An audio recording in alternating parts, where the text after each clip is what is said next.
Halo, sekarang kita melanjutkan materi berikutnya terkait matematika bisnis ya, di mana pada dasarnya kita melakukan bisnis berhitung terkait tentang cost and revenue. Dan tentunya nanti ada lagi lanjutannya, cuma untuk dasarnya kita juga harus bisa bagaimana kita memaparkan teori cost and revenue dalam model matematika. Nah, pada bagian pertama ini kita akan berbicara terkait tentang cost ya, dan bagian berikutnya kita akan berbicara tentang revenue. Eh, Cost yang dimaksud di sini biasanya di dalam matematika ekonomi itu total cost ya. Bisa saja sebutnya cost, cuma nanti akan terbagi menjadi dua ya, fixed cost dan variable cost. Dari pengertiannya kita tahu bahwa fixed cost ini biaya tetap, sementara variable cost itu biaya tidak tetap. Nah, ini sebenarnya komponen-komponen dua hal ini merupakan komponen penyusun total cost ya. Nah, ini dia rumusnya. Total cost sama dengan, sederhana saja ya, fixed cost plus variable cost. Nah, kita akan coba lihat apa yang dimaksud dengan fixed cost dan apa yang dimaksud dengan variable cost. Oke, fixed cost ini merupakan biaya tetap ya dalam satu unit kegiatan ya. Ini tidak terpengaruh dengan kegiatan produksi.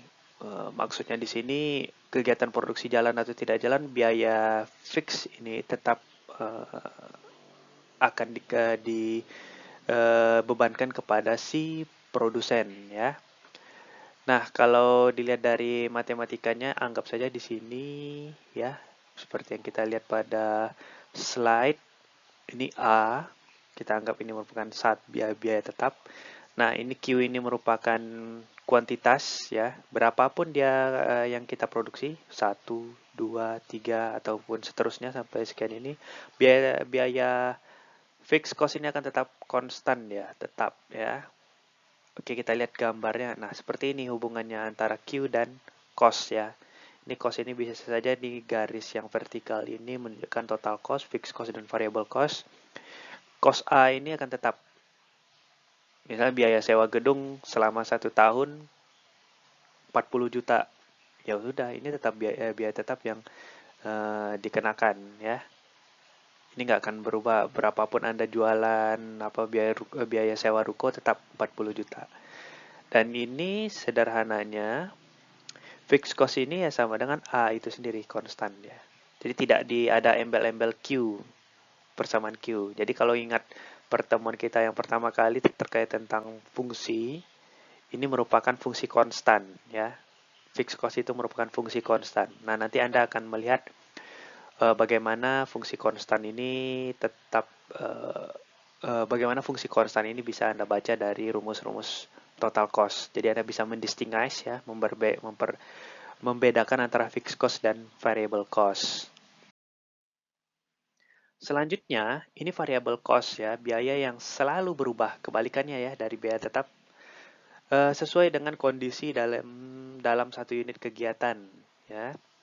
Nah, kalau fixed cost itu dia rata ya, konsisten ya, berapapun Q-nya. Kalau variable cost ini terpengaruh dengan jumlah yang kita produksi. Ini akan mengingatkan kita ke kurva supply ya, tapi ini akan berbeda prinsipnya dengan supply ya. Jadi kuantitas produksinya meningkat, biayanya juga akan meningkat. Anda memproduksi 10 unit produk itu akan lebih mahal biayanya dibandingkan Anda memproduksi 2 unit. Nah, kira-kira gitu. Jadi Anda semakin banyak memproduksi, variable cost-nya akan mengikuti juga semakin banyak. Jadi bisa kita sederhana ini fungsi dari Q. Jadi ada fungsi Q di sini. Ya. Nah, ini variable cost. Nah, dari pengertian fixed cost dan variable cost tersebut, kita sudah tahu di awal ya, total cost itu fixed cost plus variable cost. Ya. Atau bisa kita sederhanakan juga kalau misalnya Anda melihat ini, variable cost itu merupakan fungsi Q, fixed cost merupakan A, konstan. Jadi bisa saja kita sederhanakan A plus fungsi dari Q. Itu merupakan total cost. Nah, kita lihat di grafiknya. Ini seperti yang kita tahu, ini fixed cost, ya. Merupakan angka konstan, ya. Pada saat biaya itu sebesar A. Lalu ini variable cost, FQ. Sederhananya, untuk mencari total cost, menggambarnya, ini A di plus FQ. Berarti dia akan bergeser sebesar A. Lalu kita sederhananya dapat menggambar total cost. Gampang kan? Jadi jarak antara total cost dan variable cost ini sebanding dengan jarak antara fixed cost dengan sumbu 0 pada saat biaya sama dengan 0, ya, atau sumbu Q. Nah, ini sama besarnya, ya. Ini A ini sebagai penentu bahwa ini nanti A plus FQ, bahwa ada biaya minimal dari total cost yang dibebankan dalam satu unit kegiatan, satu kegiatan, ya. Oke, agar lebih memahami lagi terkait tentang uh, total cost, ya, silakan Anda kerjakan exercise 8.1. Di sini ada 3 soal. Yang pertama Anda diminta untuk melihat fungsi total cost. Ini bisa nggak Anda memecahnya menjadi fungsi biaya tetap dan mungkin Anda bisa menemukan juga biaya variabel, ya. Ini sederhananya Anda cari fungsi biaya tetapnya apa di total cost ini, lalu kemudian Anda cari atau buatkan grafiknya.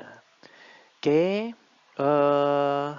jadi Anda dari persamanya sudah bisa mengidentifikasi berapa total cost-nya.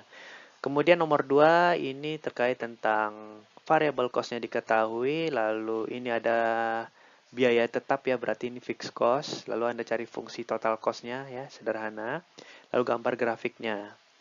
Yang ketiga ini variable cost hampir sama, ya, ya, sama dengan yang di nomor 2, ini untuk pengayaan. Silakan Anda kerjakan exercise 81 dan disubmit melalui platform pembelajaran daring kita.